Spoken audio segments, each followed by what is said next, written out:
Doctor, what happen?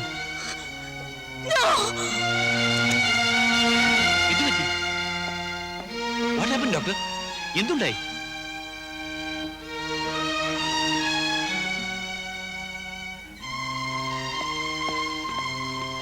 Doctor, എനിക്ക് സാധ്യമല്ല. വേറെ ആരെങ്കിലും നോക്കൂ. ഞാൻ ഈ കേസ് അറ്റൻഡ് ചെയ്യില്ല. ഡോക്ടർ, എന്താ പെട്ടെന്ന് നിങ്ങൾ തോന്നാൻ? പേഷ്യന്റ് അരവിന്ദനാണെന്ന് നിങ്ങൾ എന്നോട് എന്തുകൊണ്ട് പറഞ്ഞില്ല?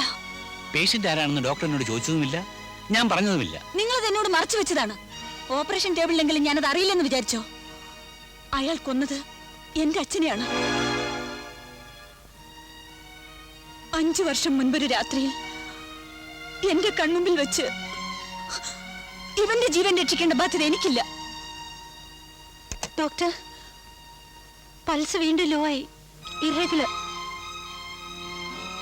ഡോക്ടർ, മരിക്കാൻ തുടങ്ങുന്ന ഒരു പേഷ്യന്റിനോട് അയാൾ ആരുമായിക്കൊള്ളട്ടെ, ഒരു ഡോക്ടർ ഇങ്ങനെയൊന്നും പെരുമാറരുത്. ഒന്ന് ആലോചിച്ച് നോക്കൂ. അന്ന് അരവിന്ദൻ ചെയ്ത അതേ തെറ്റാണ് ഇന്ന് നിങ്ങളും ചെയ്യാൻ പോകുന്നത്. കൊലപാതകം. നിങ്ങൾ ഉപേക്ഷിച്ചു പോയാൽ അയാൾ മരിക്കും. മെഡിക്കൽ എത്തിക്സിനെ കുറിച്ച് നിങ്ങൾ എന്നെ പഠിപ്പിക്കണ്ട.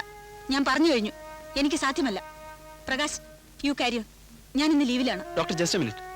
നാളെ ഇതുപോലെ എന്തെങ്കിലും പ്രശ്നങ്ങൾ ഉണ്ടായാൽ ഞങ്ങൾ ഇതുപോലെയൊക്കെ പെരുമാറട്ടെ ഡോക്ടർ? എത്തിക്സിനെ കുറിച്ച് ഡോക്ടർ ഞങ്ങളെ പഠിപ്പിച്ചതൊക്കെ ഇംപ്ലിമെന്റ് ചെയ്യാനല്ലെന്ന് തോന്നുന്നു. അരവിന്ദന്റെ കാര്യത്തിൽ പ്രകാശിന് എന്താ ഇത്ര ഇൻട്രസ്റ്റ്? അത് പറഞ്ഞ് മനസ്സിലാക്കാനുള്ള സമയമല്ലത്. പറഞ്ഞ ചിലപ്പോൾ ഡോക്ടറിന് മനസ്സിലായില്ലെന്ന് വരും. എന്റെ കൂടെ വരും.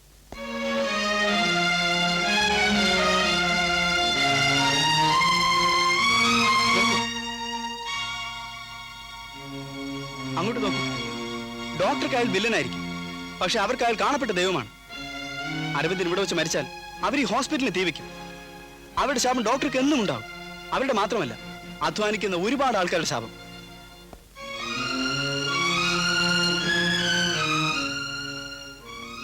Doctor, please.